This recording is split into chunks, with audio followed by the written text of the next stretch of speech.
Fala pessoal, sejam muito bem-vindos mais uma vez aqui ao nosso canal Mundo Fly, sempre trazendo conteúdo diários aqui para vocês sobre o Flamengo. Então, se você está chegando aqui no nosso canal pela primeira vez, o YouTube está divulgando aí esse vídeo para vocês. Deixe aquele like maroto, se inscreva aqui no nosso canal, ative o sino, também compartilhe nossos vídeos com seus amigos. Nesta manhã aqui de terça-feira, dia 25 aí de junho de 2024, estamos trazendo para vocês as últimas novidades e atualizações do Mengão. Tomada pelo Fluminense de demitir o Diniz, mas não sem antes dizer que é simbólico, talvez até poético no sentido negativo, como se fosse um selo de origem comprovada. O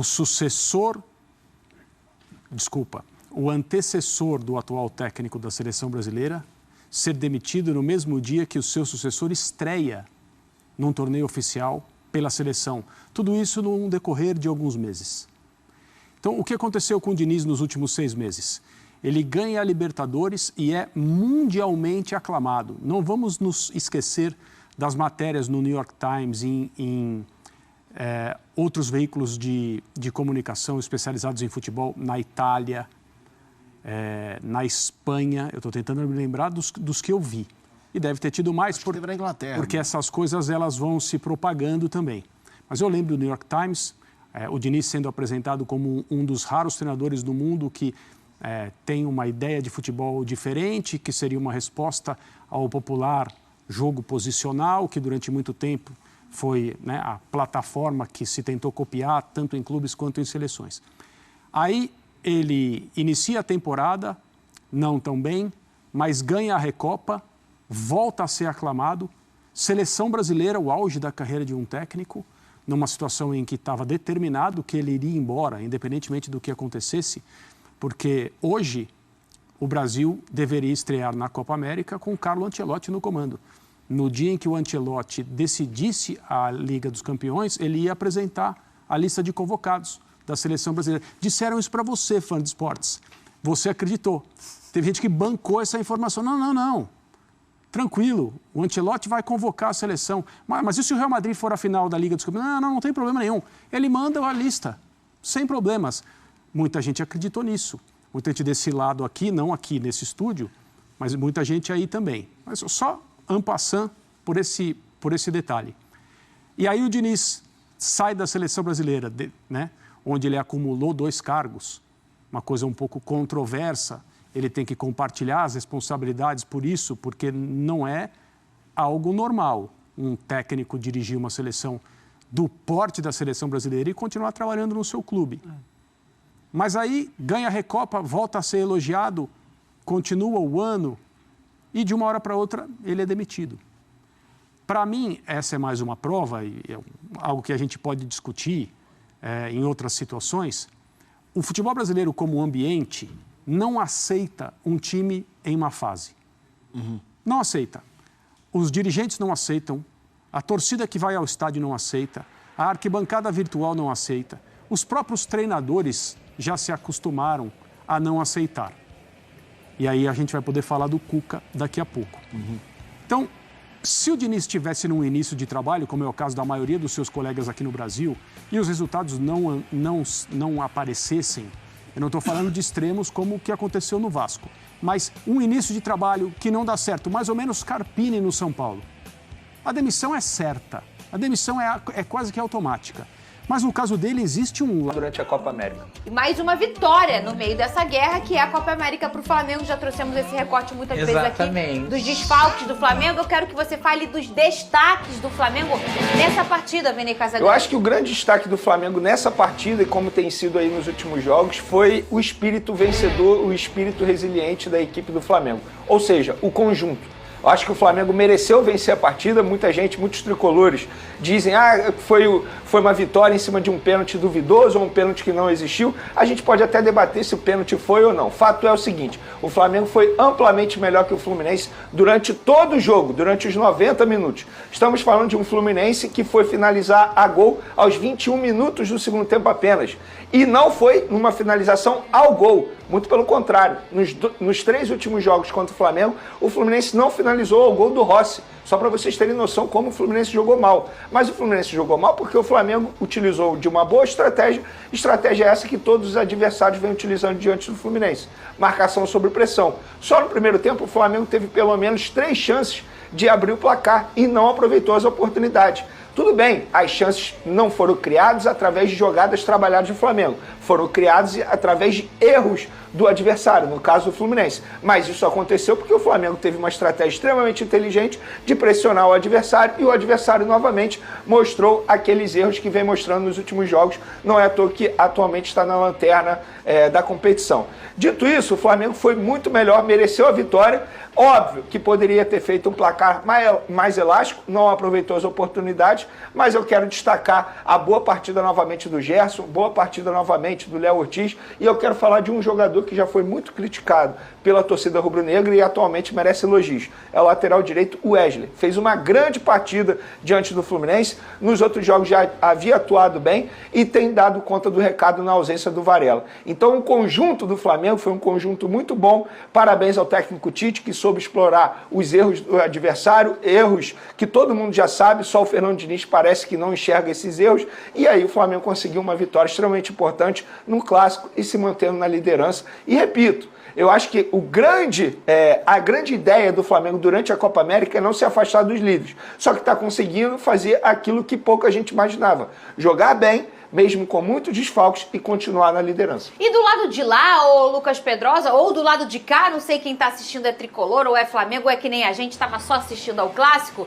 tem um Fernando Diniz que a gente pode falar que tá balançado ou não, porque assim, ontem ficou muito nítido, o Arthur Jorge no jogo contra o Flu faz uma saída de bola muito incomum, uma pressão de saída de bola sem bola, né, do Botafogo muito incomum pro que ele pede. A gente viu o Tiquinho, o Júnior Santos, o Tietchan e o Marlon por aqui, bem na entrada da grande área, para pegar isso aqui, para fazer isso que o Flamengo fez. O Tite fez a mesma coisa. Não só o Tite, como todos os adversários do Fluminense. Tá muito previsível, principalmente esse momento da saída de bola do Fluminense. E aí, como é que faz? Tem que mudar? O que vai acontecer? O Fluminense, com o elenco que tem, tá no lugar errado. Não é pra estar na lanterna do Brasileiro, Pedrosa. Qual é o problema? Boa tarde, Fernanda. Boa tarde, Venê. Galera de casa novamente. Olha, primeiro a gente tem que deixar claro que o Flamengo foi amplo merecedor desse resultado, mesmo se você discorda ou concorda com a marcação do pênalti. Para você ter uma noção, existe uma métrica dentro do futebol hoje em dia que se chama expectativa de gols. O Flamengo teve uma expectativa acima dos 2 gols. Foram 4 chances criadas, 14 finalizações. O Fluminense não criou nenhuma grande chance. E isso é justamente o que vem, na minha opinião, sendo a cara do Fluminense nessa temporada de 2024. É claro que eu sempre friso aqui a falta de um Ares, a falta de um André, a falta da reposição do Nino. O Marcelo também faz muita falta porque a qualidade com a bola no pé ele tem imensa. E nessa saída de bola ele consegue achar soluções que pouquíssimos jogadores conseguem achar. Mas é um Fluminense muito engessado, é um Fluminense que já está manjado sim. Qualquer time de alto calibre do futebol brasileiro sabe exatamente como o Fluminense sabe jogar. E eu já falei isso aqui. Uma coisa cristalina que mostra o quanto esse jogo está manjado é que o Fluminense é o lanterna do Campeonato Brasileiro e na Libertadores ele não perdeu nenhum jogo. Porque os times do futebol sul-americano ainda não conseguem marcar o Fluminense como devem. Aqui no futebol brasileiro,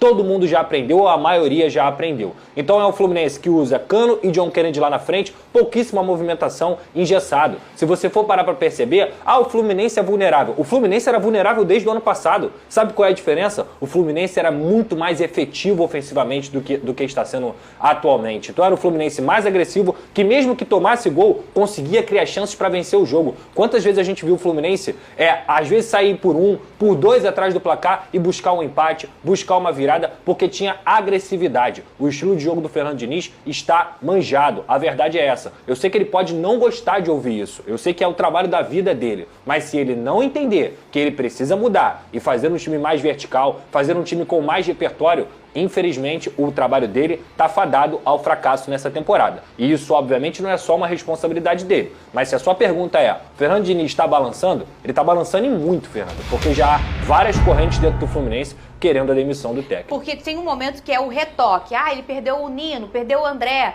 O Diniz tem que fazer um retoque dessas peças. Mas eu acho que a conversa agora já chegou no momento de se reinventar, né, Vini?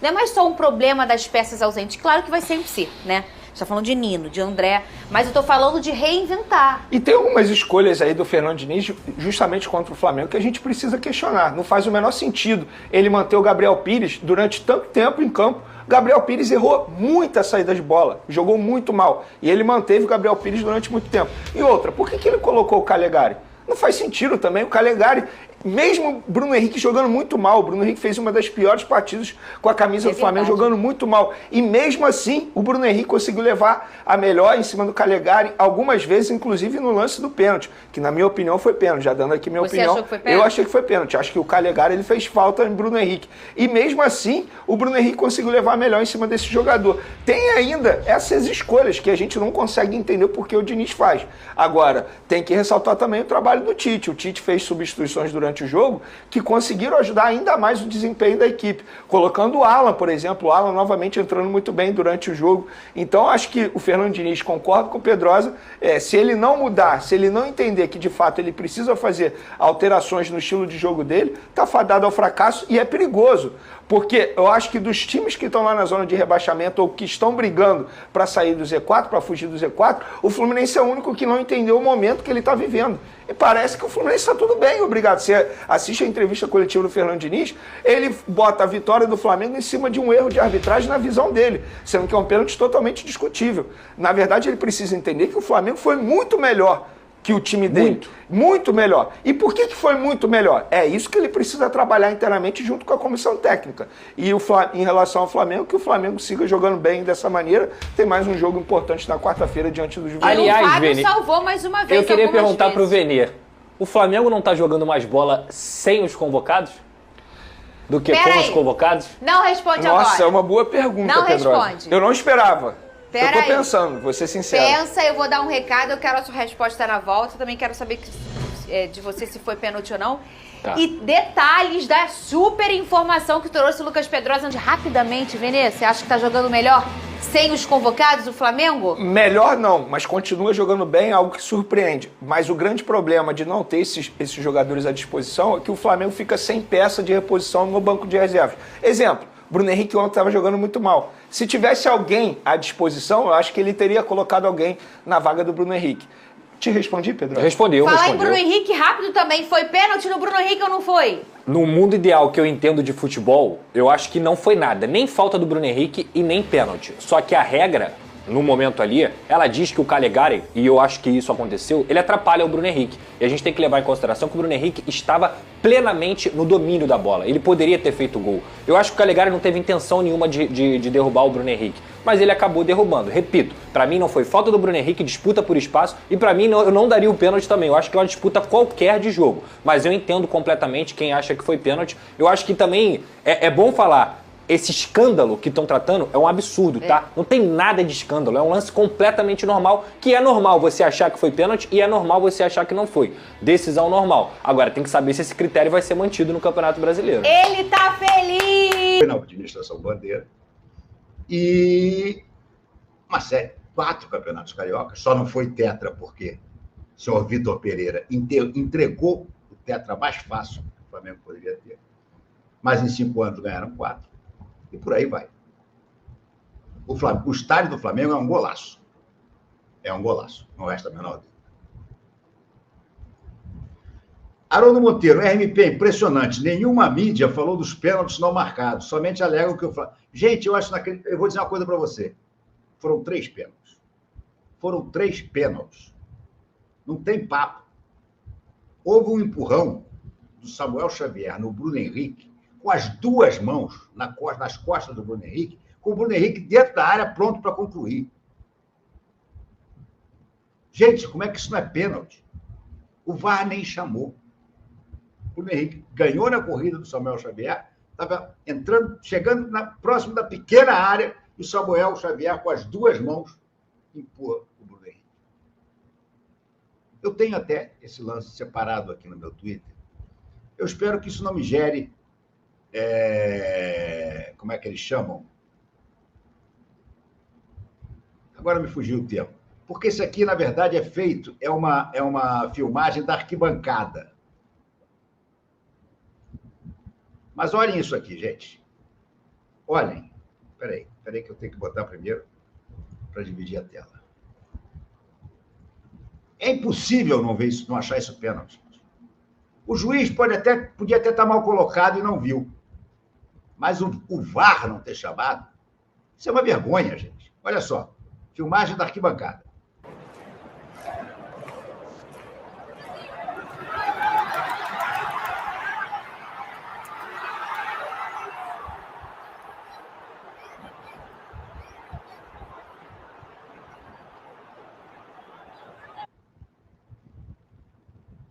Vamos ver de novo? Olha lá, Davi Luiz lança, Bruno Henrique ganha do Samuel Xavier na corrida e toma um empurrão com duas mãos, cara.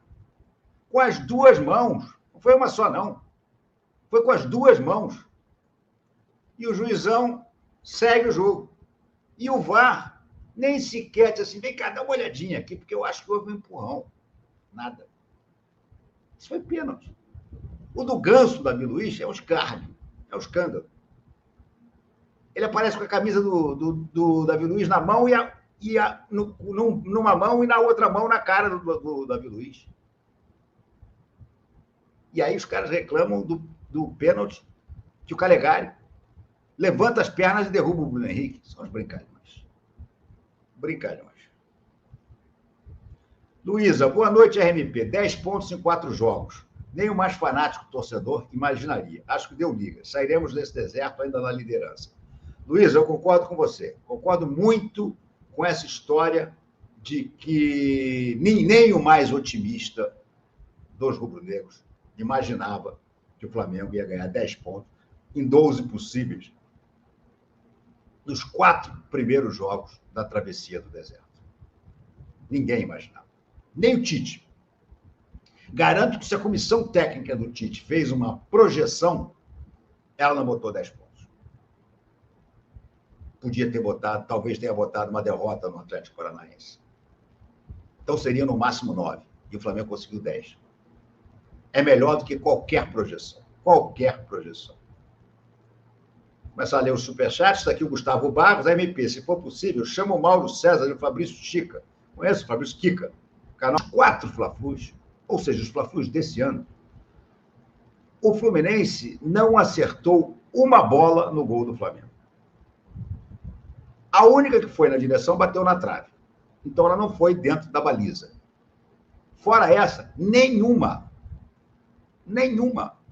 E se você contar o número de chutes, ainda que para fora, são pouquíssimos. São pouquíssimos. O Flamengo foi absolutamente arrasador contra o Fluminense esse ano. Até agora é um escárnio. Olha aqui, Fábio, RMP, se algum dia o Diniz treinar o Fla, você acredita que o modo autoral saidinha será novamente? Eu espero que não. Eu espero que o Diniz não treine o Fla. Houve um momento que eu confesso que eu até achei, poxa, o Diniz com esse elenco do Flamengo é capaz de... Mas é melhor não, cara. É melhor nem. Porque ele é muito turrão, ele é muito teimoso. Já era para ele ter dado uma parada com esse negócio de saidinha quando ele perdeu o Nino e quando ele perdeu o André. Mas ele não adianta, ele está com jogadores que tecnicamente não são capacitados para fazer essa saidinha e ele insiste. Para ele, esse sistema alucinado dele é mais importante do que os jogadores. Infelizmente, essa é a verdade para a maioria dos treinadores. O sistema para eles é mais importante do que os jogadores que ele tem. Alberto Macedo, odeio o nariz de cadáver Landim e Tite são canalhas da novela mexicana. Landim, com o estádio, vai ser dono do Fla. Mordedor de virilha, vice-futebol. Alberto, não tenho certeza disso, não. Não tenho. Embora concorde com você que o estádio do Flamengo vai ser um instrumento político pesadíssimo. Pesadíssimo, vai ser. Isso não há dúvida. Mas não sei se, por exemplo, a chapa do BAP não pode ter mais votos do que a do Rodrigo Nunes. Até agora, o que eu sei é que dentro dos integrantes, os principais integrantes da chapa azul, da metade da chapa azul, que foi com a turma do Landim, do BAP, tudo, a maioria está com o BAP, não está com o Rodrigo Nunes. Até porque muita gente considera o do Rodrigo Dunsch uma concessão do Landim para trazer um pouco mais de votos da velha guarda rubro-negra do que um real, um puro sangue da Chapa Azul. Assim como o Braz também não é um puro sangue da Chapa Azul. Eu ouvi de um importante prócer rubro-negro a seguinte frase: se Dunsch for o presidente e Marcos Braz o vice-geral, acabou a Chapa Azul no poder do Flamengo. Só que o Landim, por sua egolatria, esse é um dos problemas do Landim, pelo seu narcisismo, ele entende que se eleger esses dois e ele for o presidente do Conselho Deliberativo, ele vai continuar mandando. Porque ele acha que nenhum dos dois terá cacife para confrontá-lo, para discutir as suas ideias, para rebater as suas ideias, para pensar diferente. Ele está bem, conquistou a vaga de titular, não à toa, o Léo Pereira ficou como opção no banco de reservas contra o Fluminense, mas no jogo contra o Juventude, eu particularmente acho que seria uma boa poupar esse experiente jogador, já pensando no duelo do final de semana com o Cruzeiro no Maracanã. Jogo domingo, inclusive, 6h30. Dê sua opinião aí. Para finalizarmos o nosso vídeo, informação de momento que a gente trouxe em primeira mão mais cedo nas outras redes sociais. Flamengo formalizou uma proposta a Lázio pelo meia Marcos Antônio e já teve até resposta. A Lázio não gostou do que o Flamengo apresentou, que foi empréstimo como uma opção de compra, e a Lázio fez uma contraproposta ao Flamengo. Ou seja, a Lázio não gostou dos números apresentados pelo Flamengo e fez uma contraproposta. O Flamengo agora vai discutir internamente essa contraproposta da Lázio para poder responder à diretoria do clube italiano. O que eu sei é, as negociações estão em andamento, andando, digamos assim, de forma calma, tranquila por parte do Flamengo. O Flamengo não tem pressa, entende que consegue sim fazer essa contratação. É um nome que foi aprovado pela equipe de scout, um nome que foi aprovado pela comissão técnica, no caso o Tite. O Tite entende que o jogador agregaria demais ao elenco do Flamengo e o Flamengo está tentando a contratação desse jogador para essa janela de transferência. Para quem não conhece o Marcos Antônio, eu vi muita gente perguntando nas outras redes sociais, é um meia de 24 anos, cria das categorias de base do Atlético Paranaense. Ele se transferiu muito jovem, em 2017, do Atlético Paranaense, ainda no Sub-19, para o Estoril de Portugal, onde ficou até 2018. Em 2018 ele chegou ao Shakhtar Donetsk, da Ucrânia, ficou lá até 2021. Em 2022 foi contratado pela Lazio, jogou 22 partidas, 1 gol e 1 assistência. Na temporada passada, 2023-2024, ele foi emprestado ao PAOK. A Lazio não pretende ficar com o jogador no elenco, não vai dificultar uma saída, mas obviamente só vai aceitar fazer negócio a partir do momento que entender que o negócio é bom para a Lazio. Não adianta, entre aspas, se desfazer do jogador. Inclusive, o contrato dele com a Lazio é longo, tá? Junho de 2027. Então fica aí a informação para vocês. Jogador jovem, 24 anos, acho que iria agregar demais. Não ficaram satisfeitos com esta forma de negociação e com isso enviaram uma contraproposta que, antes de ser respondida, será debatida internamente no Flamengo. Então, as transações, por enquanto, estão em andamento. Só que não sabe quais são os valores. Não passou aqui, né? Imagino que não deve ser tão baixo, né? Mas, na princípio, lá no começo, eu lembro que tinham falado de 6 milhões, 8 milhões de euros, que pro Flamengo não é problema nenhum, né? Agora tem que ver se o jogador realmente vale isso, né? Que é o que eu falei. No PAOK, na Grécia, jogou pouco. Né? Por quê, né? Tem que averiguar isso, né? Será que não está se adaptando mesmo ao futebol, como a gente imagina? Porque para ir para lá ele tinha que ter tido um futebol bom, né? Senão não iria. Então vamos aguardar aí o desenrolar e ver qual vai ser a decisão do Flamengo. E ainda com o mercado da bola, né? Continuando com essas informações do mercado da bola, agora Flamengo, né? Em venda de jogadores, né? A informação é o seguinte, o Lohan tá impressionando todo mundo, cara. Realmente é um jogadorzaço, esse moleque. Que personalidade, hein, velho? Meu Deus do céu. Contra o Fluminense, ele perdeu uns 5 gols ali, mas, cara, não foi porque perdeu porque ele é ruim, é que, cara, foi coisa do jogo, né? Ele arma a jogada, ele dá assistência, é bom de bola, é craque. O meu pai, meu pai aqui também gosta dele. Falou, nossa, esse Lohan é bom de bola, esse moleque, hein? Falei, pô, bom pra caramba. Entendeu? É um jogador exato. Na minha opinião, tá? É nível de Endrick, nível desse jogador do Palmeiras agora, o Estevão. Melhor que o Luiz Guilherme. Eu acho que ele é melhor que o Luiz Guilherme. Tá no nível dos outros dois lá. Esse jogador, eu acho que o Estevão tá no nível do Estevão ali, cara. Entre Endrick e Estevão ali, na minha opinião, tá? Posso estar errado aqui. Ele é um baita de um jogador. Eu acho que ele é até melhor que o Endrick, pelo que eu percebi ali, tá? E, mano... Tá, e aí o Manchester City estaria interessado nele, cara. Só que o Manchester City que vai oferecer 24 milhões de euros. Pá, essa é palhaçada, né? Um troço desse, né? É um tapa na cara, né? Tipo assim, ó, seus pobres. Pá, para, velho. 24 milhões de euros. Pelo amor de Deus, cara. Flamengo, primeiro que o Flamengo não precisa de dinheiro. Porque se quiser pode manter até o Lohan no elenco, porque é um jogador já mostrou personalidade.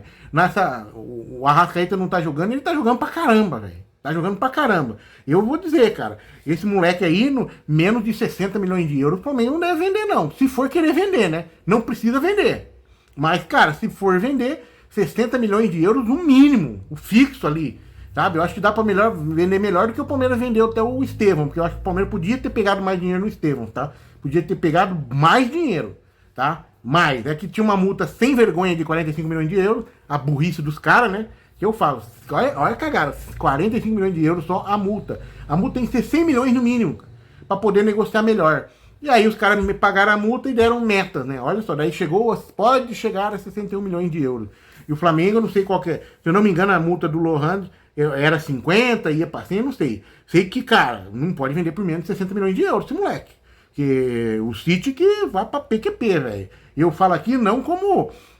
tipo assim... Sem nação, ficamos por aqui. E esse foi aqui mais um corte que eu preparei para vocês do nosso canal Mundo Fly. Então, se você é novo, deixe seu like, se inscreva aqui no canal, ative o sino e sempre compartilhe nossos vídeos com os seus amigos, galera.